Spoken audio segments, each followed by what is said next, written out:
সকালবেলা এত তাড়াহুড়ো থাকে, একটু আলসেমি করলেই ধরা খেতে হয়। আজ শনিবার, দুই বাচ্চারই সকালবেলা কবিতার ক্লাস আছে, দুপুরবেলা একজনের কোচিং আর সন্ধ্যাবেলা একজনের গানের ক্লাস আছে।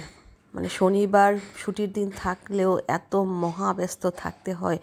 অবশ্য আমি একটু কম ব্যস্তই থাকি, ছেলে মেয়ের বাবা ব্যস্ততা বেশি থাকে, কারণ তাদেরকে বিভিন্ন জায়গায় নিয়ে যেতে হয়। এই কাজটা থেকে অবশ্য আমি রেহাই পেয়েছি, ঘরের কাজকর্মই আমি করি। সকালবেলা আজকে প্ল্যান ছিল গরমের সব শাক সবজি রান্না করব।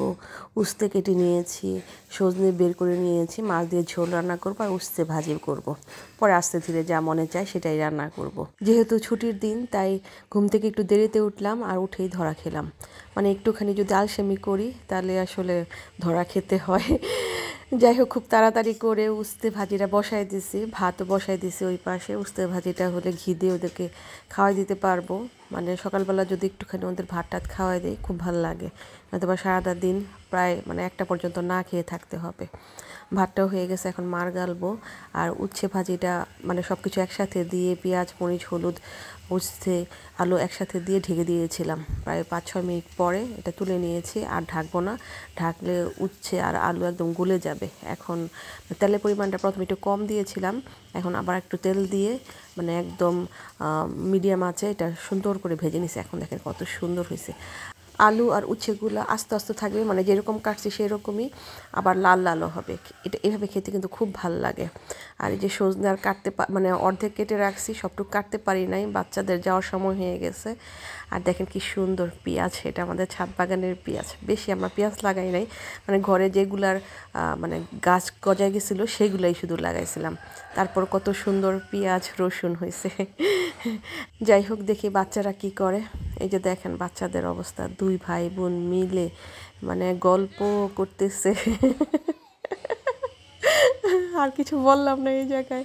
ওদের জন্য ভাত নিয়েছি, এই ভাজি নিয়েছি আর ঘি নিয়েছি। উস্তে ভাজি দিয়ে ঘি দিয়ে খেতে এত টেস্ট লাগে, আপনারা একদিন খেয়ে তারপর আমার জানাবেন যে কেমন লাগছে। আর এই যে দেখুন টমেটো, গাদা গাদা টমেটো, কালকেও একজনকে প্রায় কেজি দেড়েকের মতো দিয়েছি। তারপরও কত টমেটো, যেই আসে তার এই টমেটো দিতে পারি। আপনারা আসতে পারেন, অ্যাটলিস্ট টমেটো পাবেন আপনারা আমাদের ছাদ বাগানের। ভাত টাত মেখে 2 বাচ্চারে খাওয়া দিচ্ছি। সকালবেলা ওরা তেমন একটা খেতে চায় না, একজনের বলছে 3 গরাশ করে খেলেই চলবে, তো একজন 2 গরাশ খাইছে, আরেকজন 4 গরাশ খাইছে। আমি কই যা, এটাই চলবে।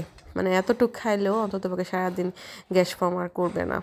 ওদেরকে খাওয়া দাওয়া রেডি করে দিয়েছি। আর এদিকে সপ্তর্ষি তার কবিতা আবৃত্তি এখনও মানে ঠিকমতো করতে পারে নাই। করবে কীভাবে, মানে সপ্তাহের একটা দিনও সে প্র্যাকটিস করে না।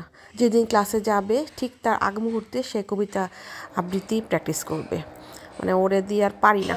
বলেছি 21 হলো কিনোর সাথে নামটা মনে রাখা, কিংবা তোমার রং তুলিতে ভোরের সূর্য আঁকা। ও যে এতটুকু আবৃত্তি করতে পেরেছে তাতে আমি অনেক খুশি, কারণ এর পিছনে অনেক গল্প আছে। যাই হোক, তাকে বললাম যে এই আগ মুহূর্তে কবিতা আবৃত্তি না করে যদি তুমি প্রতিদিন একটু একটু করে কবিতা আবৃত্তি করতে তাহলে কিন্তু আরও ভালো করতে।